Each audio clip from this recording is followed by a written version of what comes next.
At first light on the 6th of May 2012, over 100 people gathered on 14 dive boats, jet skis and surfboards at the shark nets of Scottburgh in the Hawaiian tradition of a paddle out to honour the animals that have died in the shark nets in KwaZulu-Natal, South Africa since the 1950s, the most recent of which were 5 tiger and 1 white shark.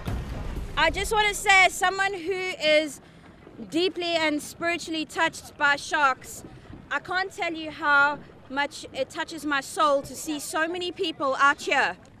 And we're here to tell the Sharks Board enough is enough. We care deeply and sincerely about these animals, and we need to do something to remove the nets.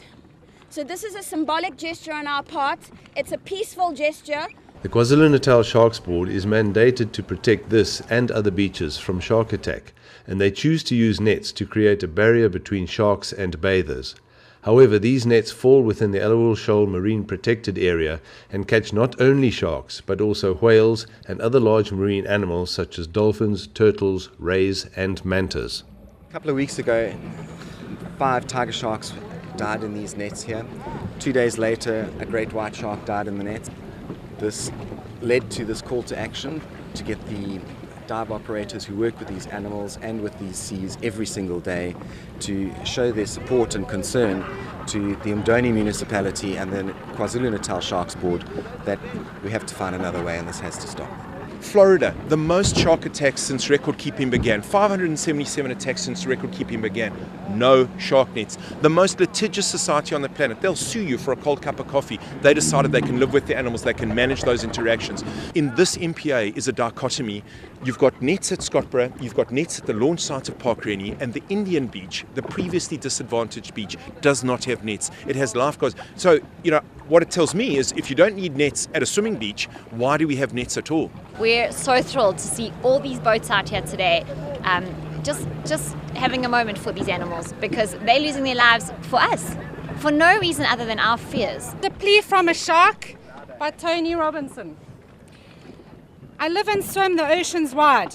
I need you to speak for me and get the humans on my side. I can't speak your language or understand the sin of taking a blade to my brethren's fin. I'm often maligned by Hollywood and the press, but I guess selling papers and film is what they do best. I am what I am at the Creator's hand. I behave according to nature in ocean, not land. Sometimes I mistake you for a seal or a fish. If I could differentiate, it would be my true wish. So please don't hate me or kill my kin, for the slaughter of now is a terrible sin. Not just my kinfolk, but turtle and dolphin die in your nets both evening and morning. There must be a better way. Please say you will try. The ocean is begging before we all die. If we can educate the public and show them that fear and loathing of sharks needs to be replaced with admiration and conservation needs of these animals, because the loss of sharks impacts on all of us, because they are the animals that keep the oceans in balance, and without them, the oceans, which are our life support system, will collapse. So losing our sharks affects each and every one of us on this planet. I'd like to challenge members of the public to really give this some thought and apply themselves to coming up with new ideas. There has got to be a more sustainable way for bathers to feel safe than just killing marine life.